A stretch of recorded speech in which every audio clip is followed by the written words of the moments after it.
প্রিয় ভক্তগণ, একবার মা পার্বতী ভগবান শিবকে প্রশ্ন করেন, মানুষের জীবনে সুখ কি, দুঃখ কি, কাকে বলে সুখ আর কাকে বলে দুঃখ। তখন ভগবান ভোলানাথ বললেন, হে প্রিয় পার্বতী, আমি আপনাকে আমার প্রিয় শিষ্যের সাথে থেকে দেখাবো আসল সুখ কি ও দুঃখ কি।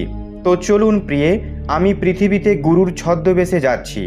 আপনি এই সময়টি মন দিয়ে দেখবেন এবং বোঝার চেষ্টা করবেন। তারপর ভগবান শিব গুরুর রূপ ধারণ করে পৃথিবীতে চলে আসেন। তো চলুন কাহিনীটি শুরু করা যাক। আপনি যদি এই কাহিনীটি শুনছেন তাহলে সম্পূর্ণ শুনুন। এই কাহিনীটি অর্ধ অসম্পূর্ণ দেখে ভুল করবেন না, কারণ এই কাহিনীটি সম্পূর্ণ শোনার ফলে আপনার মনের মতো ফলের প্রাপ্তি হবে। এই জন্য এই কাহিনীটি সম্পূর্ণ শুনুন। আপনি যদি শিবভক্ত হন তাহলে ভগবান ভোলানাথকে কখনোই অসম্মান করবেন না। প্রিয় ভক্তগণ, অনেক আগেকার কথা, একবার এক শহরে একটি গুরু এবং তার শিষ্য থাকতেন। গুরুর কাছে একটি বিশেষ শিষ্য ছিল। ওই শিষ্যটি গুরুকে জিজ্ঞাসা করল, এমন কোন জিনিস যা আমাদের কোনোদিনও অপেক্ষা করায় না? তখন গুরু হাসলেন এবং বললেন, তোমার কি মনে হয় এমন কোন জিনিস যেটা অপেক্ষা করায় না? শিষ্য বলল, যে আমাদের পছন্দ করে না তারা আমাদের জন্য কখনো সময় ব্যয় করে না। যারা আমাদের চায় না তাদের আমাদের কর্মের প্রতি কোনো রুচি থাকে না। তারা শুধু নিজেদের নিয়ে ব্যস্ত থাকে আর আমাদের জন্য কখনো সময় বের করে না। আর কিছু এমন লোক হয় যারা আমাদের ঠকায়। গুরু তার শিষ্যের সব কথা শুনলেন এবং বললেন, বালক, তুমি ভুল বুঝছো। এমন কিছুই না। পৃথিবীতে এমন একটাই জিনিস আছে যা কারো কাছে নেই, আর তা কখনোই আমাদের সময় নষ্ট করে না। সে শুধু চলতেই থাকে। যখন শিষ্য জিজ্ঞাসা করল সে কে, তখন গুরু জবাব দিলেন, সময়। সময় কখনো থামে না, সে শুধু চলতেই থাকে। সময় কারোর নয় আর কারো হবেও না। যে লোক সময়ের সাথে চলতে চায়, সময়ও তাকে তার সঙ্গে করে নিয়ে চলে। আর যারা চলতে চায় না, সময় তাদেরও সঙ্গে করে নিয়ে যায়। সবাইকে সময়ের সাথে সাথে চলা উচিত। সব মানুষের জীবনে কখনো ভালো সময়, কখনো খারাপ সময় আসেই। প্রতিটি মানুষ নিজের দুঃখে অত্যন্ত দুঃখী হয় এবং সুখে অত্যন্ত খুশি হয়। গুরু শিষ্যকে বললেন, বালক, তুমি যেটা ভাবছো এটা সত্য নয়। এই বড় পৃথিবীতে আমাদের সবার জীবনে শুধু দুটো জিনিসই সত্য, জন্ম এবং মৃত্যু। এই দুটো জিনিস কোনোদিনই বদলাবে না। আর তুমি যেসব ভাবছো সে সব কিছুই ভুল। যেসব জিনিস তুমি জানো ওসব কিছুও ভুল। আমরা নিজেরাই এই ভুল তথ্য বানাই। আর যেমন তুমি বলছিলে যে সুখ এবং দুঃখ সব সময় আমাদের জীবনে আসে, এটাও ভুল কথা। আমাদেরই কারণেই জীবনে দুঃখ এবং সুখ আসে। সবাই শুধু সুখী হতে চায়। তুমি তোমার পুরো জীবনের এটাকেই ভুল এবং প্রতারণা ভাবছো। যদি তোমার কথা সত্য হতো তাহলে সবার জীবন অর্থহীন হয়ে যেত। শিষ্য বলল, যদি এটাই সত্য হয় তাহলে সত্যিটা কি? গুরু বললেন, সুখ এবং দুঃখ আমাদের মনেই তৈরি করা এমন জিনিস। শুধু জন্ম এবং মৃত্যু সত্য। বাকি আমাদের জীবনে আমরা খুশি থাকতেই চাই এবং দুঃখ থেকে পালিয়ে বেড়াই।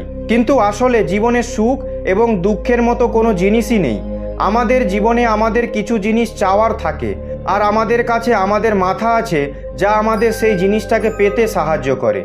যদি আমরা সঠিকভাবে ভেবে দেখি তাহলে আমরা সহজেই সব কিছুই পেতে পারি। কিন্তু অনেক সময় আমরা সহজ কথাটাকে মুশকিল বানিয়ে ফেলি। তারপর আমরা সেই জিনিসটি নিয়ে চিন্তিত হয়ে পড়ি। আমাদের উচিত ভুল থেকে শিক্ষা নিয়ে জীবন খুশিতে কাটানো। তবুও শিষ্য গুরুর কথা কিছু বুঝতে পারল না। এই জন্য গুরু শিষ্যকে বললেন, কারোর ঘরে সন্তান হওয়া খুশির খবর নাকি দুঃখের খবর? তখন শিষ্য বলল, এ তো খুশির খবর। তখন গুরু শিষ্যকে বললেন, কেউ যদি ছেলে চায় কিন্তু তার ঘরে যদি মেয়ে হয় তাহলে সে দুঃখ পায়। যদি ছেলে হতো তাহলে সে খুশি হতো।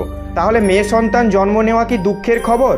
শিষ্য বলল, না, এটা শুধুমাত্র আমাদের মনোভাবনা।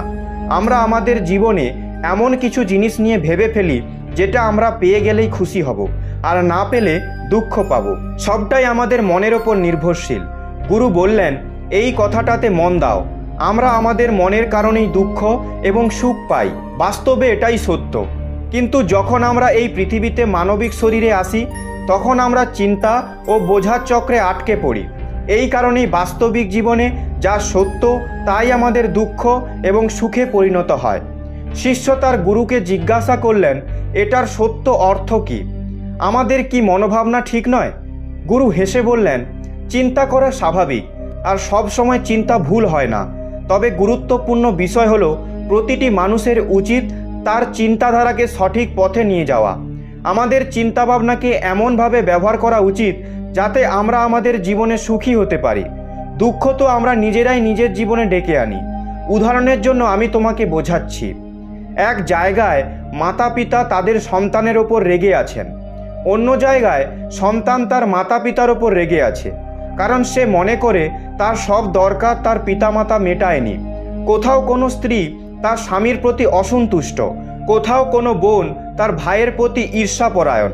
মানুষ একে অপরের অগ্রগতি অনুসরণ করে, দুঃখী থাকে, আর তারা ভুলে যায় যে তাদের কাছে কত মূল্যবান জিনিস আছে।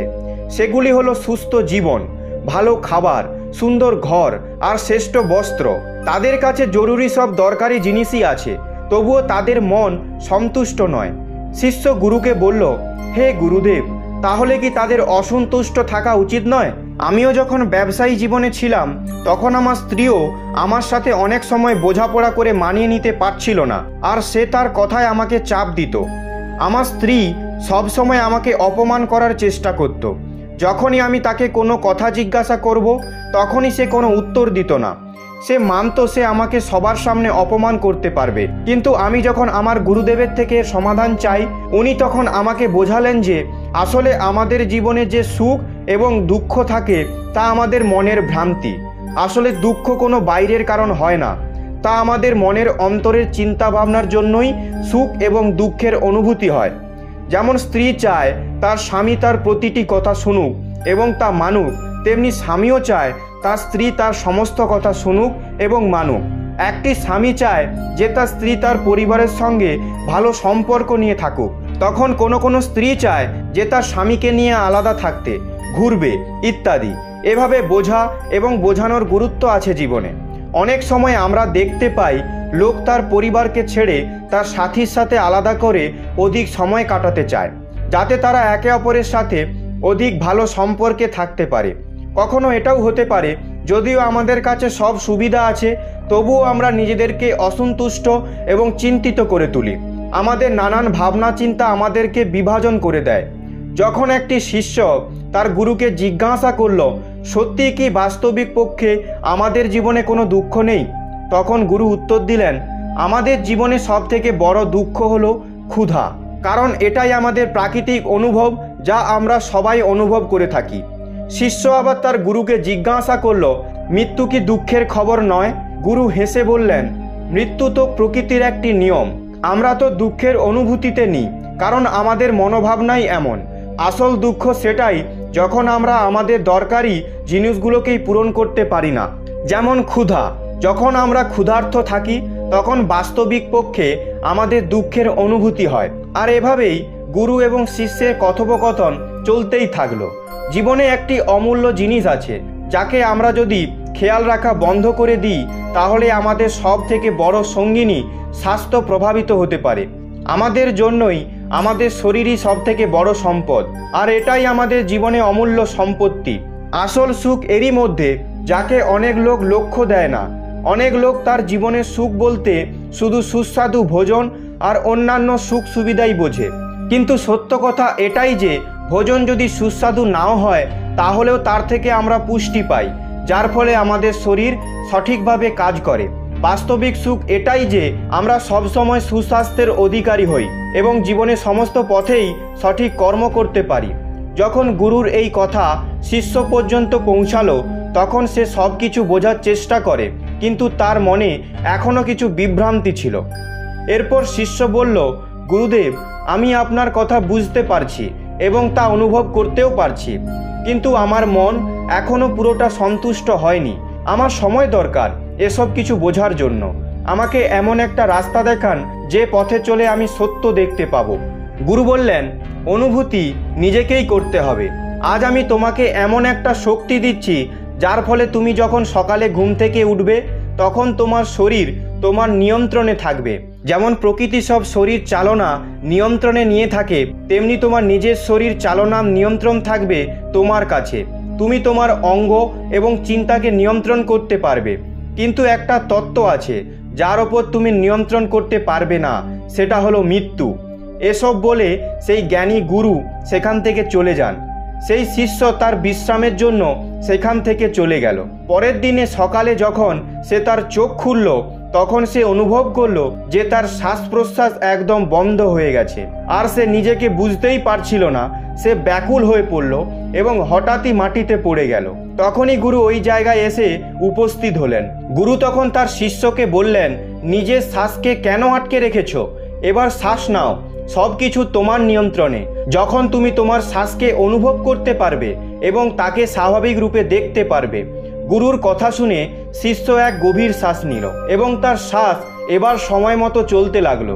তারপর সে সোজা হয়ে উঠে দাঁড়িয়ে পড়ল। গুরু ধীরে করে বললেন, এই প্রকৃতি যাকে আমরা সব সময় অনুভব করি, সে আমাদের প্রত্যেকটি শ্বাস এবং প্রত্যেকটি গতিবিধির খেয়াল রাখেন। এই প্রকৃতি নিরন্তর রূপে আমাদের সাথে থাকে, আমাদের জীবনের সঞ্চালন করে। তাই এই প্রকৃতির ওপর এবং তার কর্মের ওপর আমাদের সব সময় মনোযোগ দেওয়া উচিত। যদি তুমি তোমার শ্বাসের ওপর মনোযোগ না দাও, তাহলে তা অবশ্যই বন্ধ হয়ে যাবে।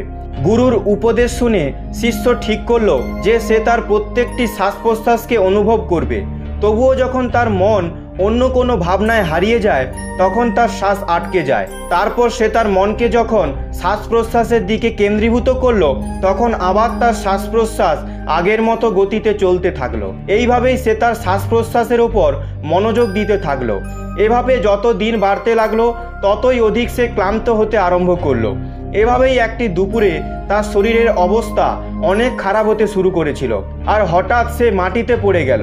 সে ভাবলো তার জীবনে মৃত্যুর সময় চলে এসেছে। গুরু সেখানে উপস্থিত হয়ে তাকে ধীরে ধীরে বললেন, তুমি তোমার হৃদয়ের স্পন্দন কেন বন্ধ করেছো? ক্রমাগত ধ্যানের শক্তি দিয়ে তুমি তোমার জীবনকে নতুনভাবে উদ্ভাবন করতে পারো। শিষ্য আবার তার হৃদস্পন্দনে মনোযোগ করলো, আর তার হৃদস্পন্দন ধীরে ধীরে বাড়তে লাগলো। কখনো আস্তে, কখনো জোরে স্পন্দিত হচ্ছিল, কারণ সে সব সময় তার হৃদস্পন্দনে মনোযোগ করতে পারছিল না। তারপর হঠাৎ তার খুব জোরে খিদে পেল এবং সে আশ্রমে সমস্ত খাবার খেয়ে নিল। তার পেট ভরে গিয়েছিল, কিন্তু তার ক্ষুধা কমল না। তখন গুরু তাকে বললেন, তুমি তোমার ক্ষুধার ওপরে নিয়ন্ত্রণ করতে পারো, তোমাকে এই বিষয় নিয়ে ভাবতে হবে। গুরুর উপদেশে শিষ্য তার ক্ষুধাকে নিয়ন্ত্রণ করলো। ওই শিষ্য তার গুরুর সঙ্গে বাইরে ঘুরছিল। হঠাৎ তার চোখের দৃষ্টি চলে গেল।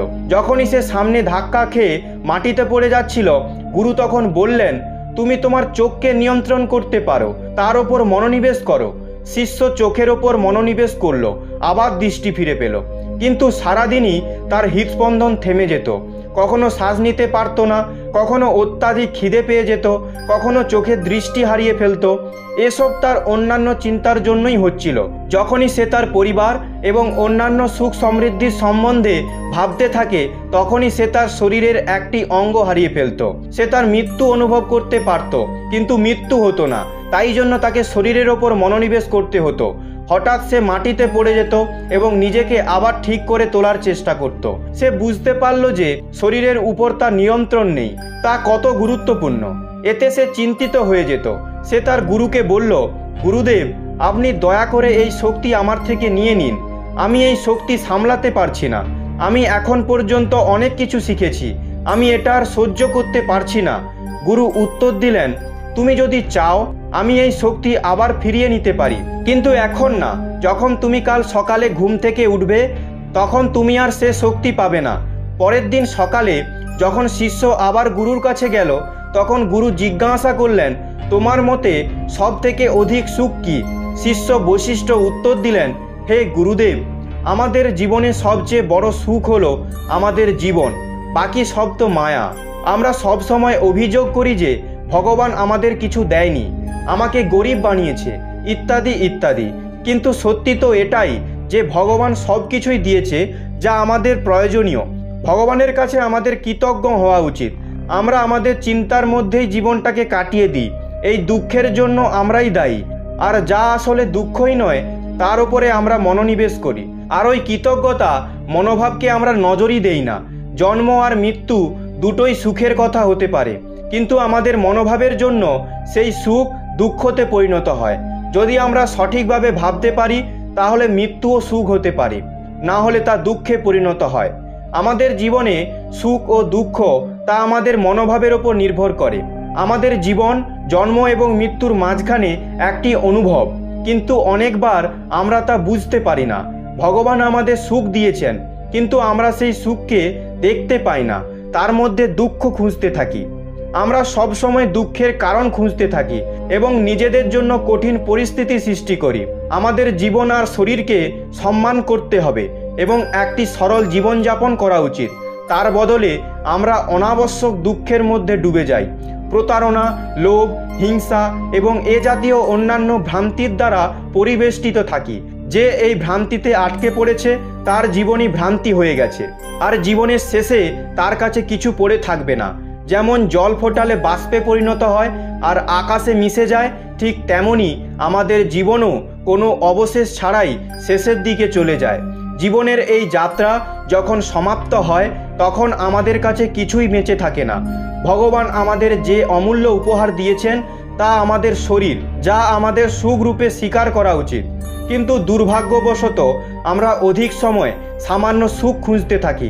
তারপর জীবনের শেষে যখন আমরা বুঝতে পারি যে জীবনে আমরা কি হারিয়ে ফেলেছি, তখন আমাদের কাছে অনুশোচনা এবং শোক করা ছাড়া আর কিছুই বাকি থাকে না।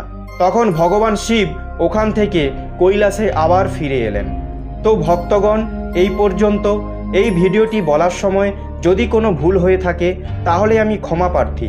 ভিডিওটি যদি আপনাদের ভালো লেগে থাকে তাহলে অবশ্যই একটি লাইক করুন, কমেন্টে জয় শিব শম্ভু, জয় মা পার্বতীর জয় অবশ্যই লিখুন এবং সাবস্ক্রাইব করে আমার পাশে থাকুন। দেখা হচ্ছে পরবর্তী ভিডিওতে। আপনারা সবাই ভালো থাকবেন। ধন্যবাদ।